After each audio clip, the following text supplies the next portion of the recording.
அதுதான் கர்மா. நீங்க யாரையாவது அடிச்சிருந்தாலும் உங்களுக்கு அது தப்புன்னு தெரியும், வேற யாருக்காவது ஏதாவது கெடுதல் பண்ணியிருந்தாலும் அது தப்புன்னு உங்களுக்கு தெரியும்.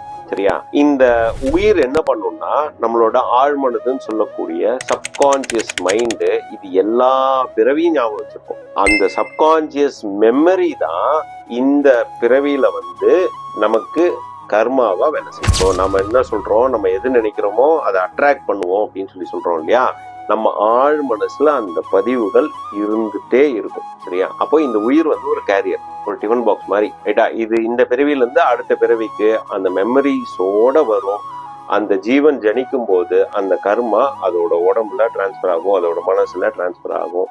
அதுக்கப்புறம் தான் நம்ம வாழ்க்கையில அனுபவிக்கக்கூடிய விஷயங்கள் எல்லாமே. சரியா? சோ அதனாலதான் அடுத்த பிறவியில சம்பந்தமே இல்லாம இருப்போமே, இந்த பிறவியில் எதுக்கு நல்லது பண்ணோம்னா அட்லீஸ்ட் அடுத்த பிறவியிலேயாவது அந்த கர்மாவை சமநிலை பண்ணிக்கிறதுக்கான விஷயங்களுக்காக தான் நல்லதை பண்ணு, நல்லதை செய்யும் சொல்லி பெரியவங்க சொன்னது ஆக்சுவலா.